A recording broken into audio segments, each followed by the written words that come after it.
Restaurant है, प्रत्येक उसके अंदर डिस्ट्रिक्ट के अंदर होता है, प्रत्येक शहर में होते हैं रेस्टोरेंट। वो जैसा शहर जिस अतिथि का है उसमें वैसे ही रेस्टोरेंट उपलब्ध होते हैं।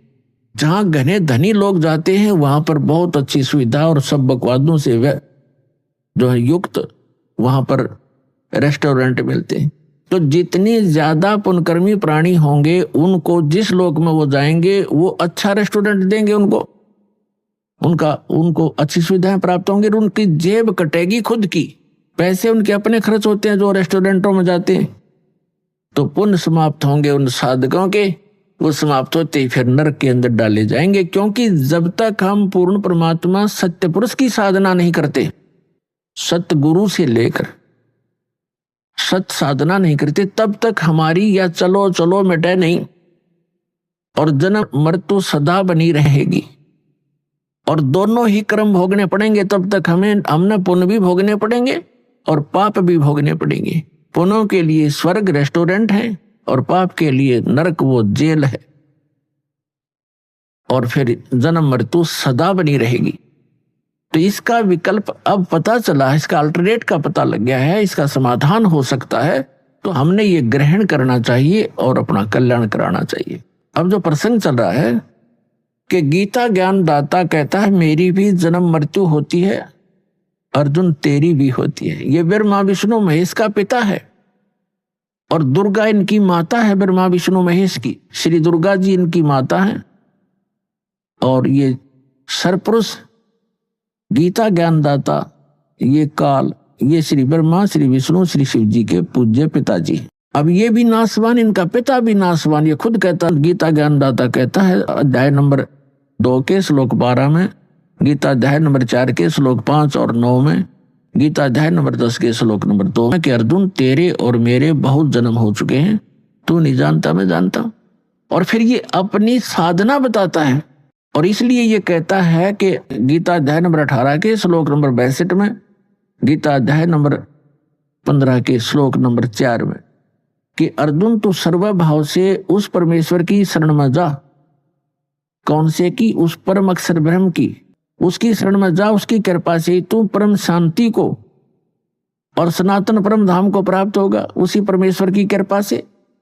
और जब आपको तत्वदर्शी संत मिल जाए, गीता अध्याय नंबर 15 के श्लोक नंबर 1 से 4 का निष्कर्ष है कि तत्वदर्शी संत की पहचान भी बताई है। फिर उसके बाद बताया कि उसके पश्चात परमेश्वर के उस परम पद की खोज करनी चाहिए जहां जाने के बाद साधक फिर लौटकर कभी संसार में नहीं आते। गीता ज्ञानदाता अपनी साधना करने को, अपनी भक्ति करने को भी मना कर रहा है। वो कहता है कि उसी की भक्ति करो जिस परमेश्वर ने सब ब्रह्मांडों की रचना की है, अर्थात जिससे इस संसार रूपी वृक्ष की प्रवृत्ति विस्तार को प्राप्त हुई है, अर्थात जिसने सब ब्रह्मांडों की पूरे विश्व की रचना की है, असंख्य ब्रह्मांडों की, वही परमात्मा पूज्य है, उसकी पूजा करो।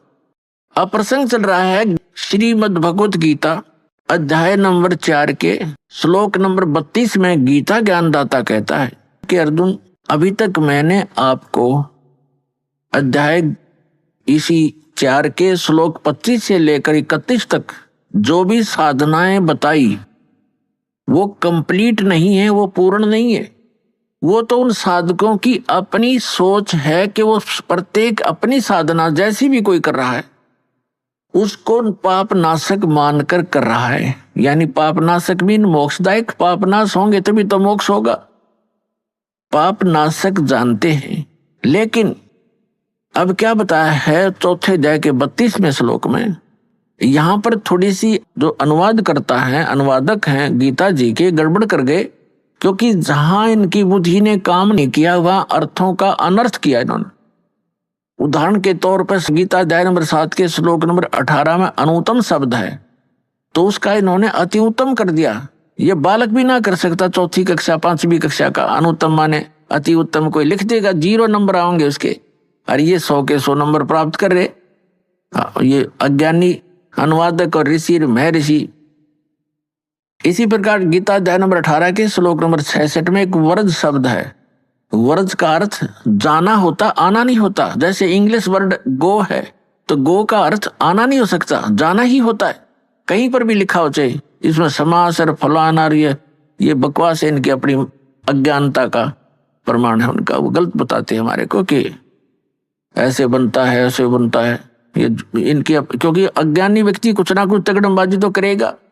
तो इस प्रकार इन्होंने अनर्थ कर दी। यहां पर भी गीता अध्याय नंबर 4 के श्लोक नंबर 32 में एक ब्रह्मणे शब्द है, ब्रह्मणे मुखे, इन्होंने यहां कर दिया ब्रह्मणे मुखे का अर्थ अनुवादकों ने, सभी ने, उन्होंने कर दिया वेद की वाणी में, जबकि यहां करना था सच्चिदानंद घन ब्रह्म की वाणी में विस्तार के साथ सभी धार्मिक अनुष्ठानों यज्ञों की जानकारी कही गई है। वो सच्चिदानंद घन ब्रह्म की वाणी में ब्रह्मणे मुखे, ब्रह्मणे का अर्थ होता है बड़ा भगवान।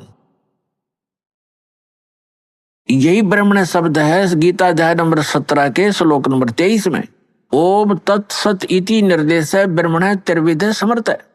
तो वहां ब्रह्मण शब्द है, तो उस ब्रह्मण शब्द का वहां उन्होंने सही अनुवाद कर रखा है, सच्चिदानंद घन ब्रह्म कर रखा है। तो यहां भी सच्चिदानंद घन ब्रह्म ही होना चाहिए था। गीता अध्याय नंबर 4 के श्लोक नंबर, हम फिर आते हैं 32 पर। इसमें कहा कि सच्चिदानंद घन ब्रह्म ने अपने मुख कमल से जो वाणी बोली है, यानी वेद प्रमाणित करते हैं कि वो परमात्मा सतलोक से चलकर आता है। दास के पास जो आर्य समाज के जो आचार्य हैं और जो महर्षि दयानंद के चेले, उनके द्वारा ही अनुवादित वेद उपलब्ध हैं दास के पास, और आपको बहुत बार रूबरू किए हैं। और यही इन्होंने ही इस कलयुग में वेदों का ठेका ले रखा था कि वेद का विद्वान अगर हुआ है कोई कलयुग में अब वर्तमान में, तो महर्षि दयानंद हुआ है, और वो परमात्मा को निराकार कहते हैं। तो ये अल्पज थे, क्योंकि सदग्रंथ तो सदग्रंथ ही हैं। सभी कहते हैं लाल बहुत कीमती होता है, लाल का पता किसी ने ना हो तो उस कथन का भी यूज नहीं, ये मानने का भी यूज नहीं कि लाल कीमती है। और आपके सामने पड़ा और आप कहते कौड़ी है, लाल बता रहे हो आप दूसरे 100 के नोट को, तो वो भी अल्पज्जता ही है। बेशक थोड़ी बहुत जानकारी है कि कोई ऐसे की बहुमूल्य रतन है, तो जानकारी भी व्यर्थ है। तो महर्षि दयानंद के साथ ऐसी बनी हुई थी, ऐसे ही नारी समाज के आचार्यों के साथ बनी हुई थी। इन्होंने वेदों का अनुवाद किया, वह तो दया करी दाता ने, कुछ ही मंत्रों का इन्होंने सही अनुवाद किया, ना तो सारे का डंगा एक रखा है। तो उसमें क्या लिखा है कि वो परमात्मा ऊपर के लोक में ध्रुव लोक के तीसरे पृष्ठ पर, तीसरे स्थान पर, तीसरे पोर्शन में विराजमान है, टॉप मोस्ट प्लेस पर, भवनों ऊपरी तिष्ठति, परमात्मा सभी भवनों के ऊपर के भाग में बैठा हुआ है, और वहां से गति करके आता, बिजली जैसी गति से, विद्युत की तरह अचानक मिनट सेकंड में आ जाता है। और यहाँ अपने रूप को सरल करके आता, हल्के तेज बूंद का बनाकर आता है, दृढ़ भक्तों को मिलता है, अच्छी आत्माओं को मिलता है, उनको अपने से परिचित कराता है, उनको ज्ञान देता है। तो इसी दृष्टिकोण से वो परमात्मा, उसी आधार से उसका नियम है, वो परमात्मा ऐसे आता ही आता है। वो ज्ञान बोलता है, सार्थ ज्ञान देता है, कवियों की तरह आचरण करता है, गाता है, लोकोक्तियों के माध्यम से ज्ञान बताता है, कविताओं के माध्यम से बोलता है, शब्दावलियों के माध्यम से वो ज्ञान देता है। तो उसी आधार से उसी का हिंट है श्रीमद् भगवद गीता अध्याय नंबर 4 के श्लोक नंबर 32 में। तो गीता ज्ञानदाता कह रहा है कि जो यज्ञों की विस्तार के साथ जानकारी सच्चिदानंद घन ब्रह्म यानी ब्रह्मण मुखे, सच्चिदानंद घन ब्रह्म के द्वारा अपने मुख कमल से बोली गई अमृत वाणी में विस्तार के साथ कहीं कहा गया है, और उसको जानने के बाद सभी कर्मों से, सभी दुखों से तो मुक्त हो जाएगा। वो तत्व ज्ञान है जो सच्चिदानंद घन ब्रह्म ने अपने मुख कमल से बोला है, वो तत्व ज्ञान है, वो सूक्ष्म वेद है। और चौथे अध्याय के 34वें श्लोक में कहा कि उस तत्व ज्ञान को तू तत्वदर्शी संतों के पास जाकर समझ, यानी गीता ज्ञान से अन्य ज्ञान है और गीता ज्ञान दाता उससे अपरिचित है, इसलिए कह रहा है कि वो ज्ञान तू तत्वदर्शी संतों के पास जाकर समझ। उनको दंडवत प्रणाम करने से, कपट छोड़कर सरलता पूर्वक प्रसन्न करने से वह तत्वदर्शी संत तुझे तत्व ज्ञान का उपदेश करेंगे। इससे दो बात सिद्ध होगी कि जो वास्तविक ज्ञान है वो श्रीमद् भगवत गीता में नहीं है, और ये भी नहीं कह सकते कि श्रीमद् भगवत गीता का ज्ञान गलत है, ये इनकम्प्लीट है।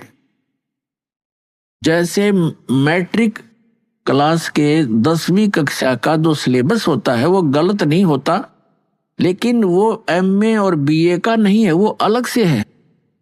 बीएससी आदि करते हैं वो उससे आगे चलकर है, लेकिन वो साथ में सहयोगी होता है। जो ज्ञान हमने मैट्रिक तक ग्रहण किया है वो आगे सहयोगी रहेगा।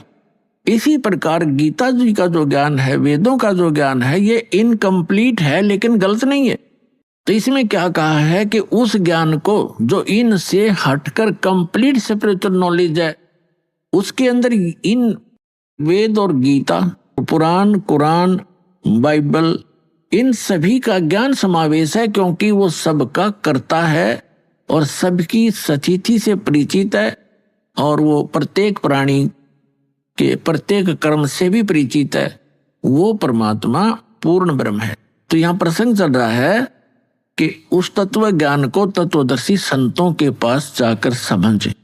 अब हम आते हैं गीता अध्याय नंबर 7 के श्लोक नंबर 29 में। इसमें गीता ज्ञानदाता कह रहा है कि अर्जुन, जो मेरे आश्रित होकर मैंने जो ज्ञान दे दिया, इस पर